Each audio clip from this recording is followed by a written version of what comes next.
So you can see that we have two cups here. One is already covered and one is still naked. So I'm going to be covering this white one just like this red one, right? So the first thing I'm going to be cutting the lining piece for a start.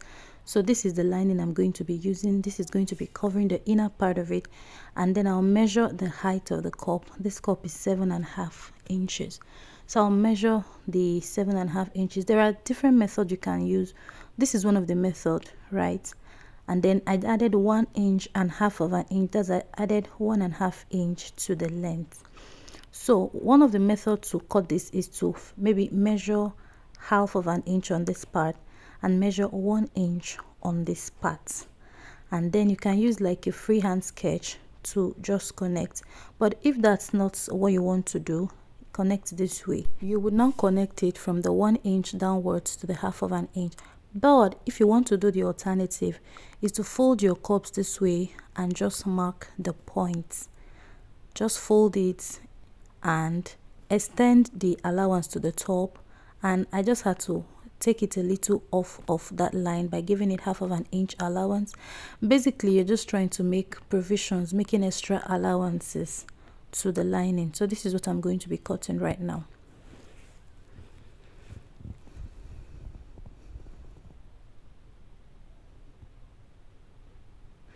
So I'm going to place this on the main fabric that is going to be visible, and then I'm going to cut the exact same shape as well. So at this point, I'm going to separate the lining and the main fabric. This is the main fabric. I'm going to just pin it at this point, pin the lining as well. So I'm going to be sewing on the edge and this edge as well. After sewing, this is what I have, right? So I am just going to iron it a little just to make the seam side where I sew on, just to make it flat, right? So I'm going to use my breast ham right now to just flatten the seams. So I'll open the seams and just flatten it with an iron. There's no light at the moment, so I am using a charcoal iron and it is very hot. That's what I'm using. Flatten it. If you have a smooth wood, I use the smooth wood to flatten it after the iron. Then you cut the excess at that point. Cut the excess seam, then iron again. This is the lining. I will do the same for the main fabric as well. The same thing I did for the lining, I will do for the main fabric. Flatten it, iron it, cut the excess allowance, then smoothen it with an iron again, and that will be basically all. Then I'm going to use an S-stay to just flatten the seams as well, just to conveniently close the seams, right? This is optional, but it makes it very neat, so that's why I'm using it.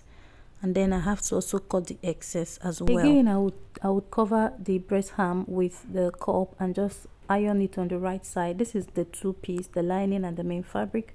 So get your cup and turn it to the wrong side, right? And then I'm going to just layer it with an helming gum.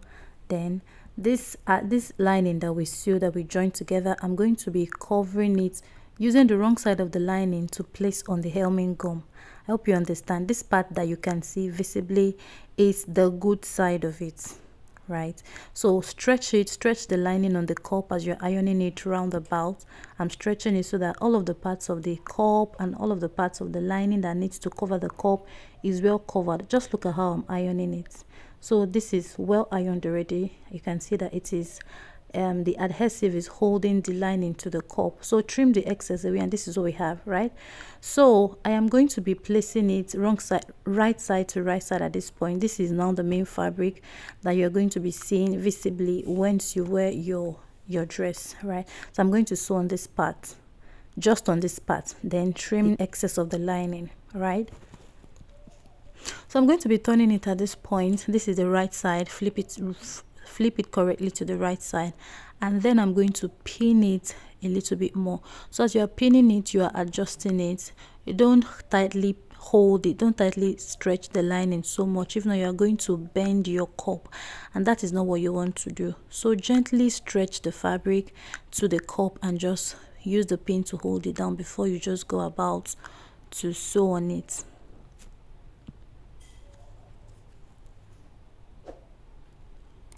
So I'm going to sew on this part as well.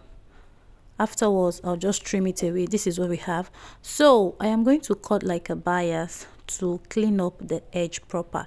So I folded this fabric diagonally, and then I'm going to measure 1 inch after cutting it in a diagonal shape or in a bias shape, right?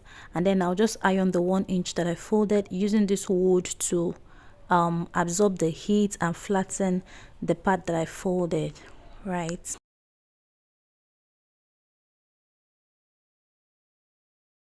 I will just divide it into two for the 2 cups, right? So there are 2 ways to attach this bias to a cup. The first method is to fold the edge of the strap this way, pin it down, and just sew all around at the edge of the cup this way. Trim off the excess and then fold it again. Then after sewing it, you're going to flip it over and double fold it, and that will be all.